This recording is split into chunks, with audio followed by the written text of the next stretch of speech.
চলে এসেছি আর একটা রেসিপি নিয়ে।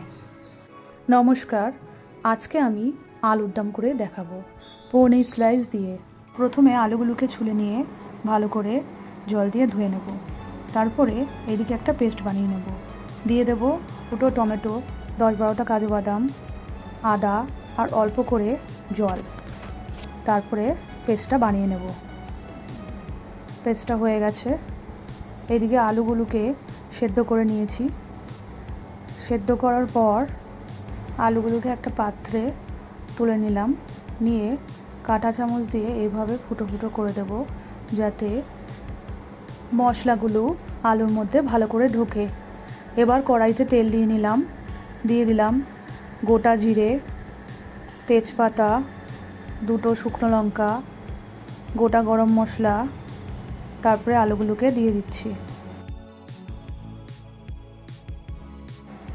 এবার স্বাদ মতন নুন দিয়ে দেব ধনে গুঁড়ো, জিরে গুঁড়ো, তারপর শুকনো লঙ্কার গুঁড়ো আর অল্প করে হলুদ গুঁড়ো।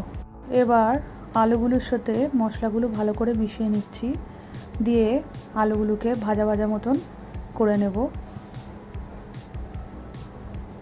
এভাবে 5 মিনিট মতন ফ্রাই করতে হবে, যাতে আলুর মধ্যে সব মশলাগুলো ঢুকে যায়। তারপর যখন আলুগুলো ভাজা ভাজা মতন হয়ে যাবে, তখন পেস্ট যেটা বানালাম সেটা কড়াইতে দিয়ে দেব। দিয়ে দুটো সুগার বল দিয়ে দেব, যেটাকে আমরা বাংলায় নকুলদানা বলি। আর 1 কাপ মতন মিল্ক অ্যাড করব। দিয়ে ভালো করে মিশিয়ে নেব। তারপর লো ফ্লেমে 10 মিনিট মতন ঢেকে রাখবো। 5 মিনিট পর একবার নেড়ে নেব, যাতে নিচে লেগে না যায়। কিছু পনির এইভাবে স্লাইস করে নেব। দিয়ে ঢাকনা খুলে ওপরে এইভাবে ছড়িয়ে দেব।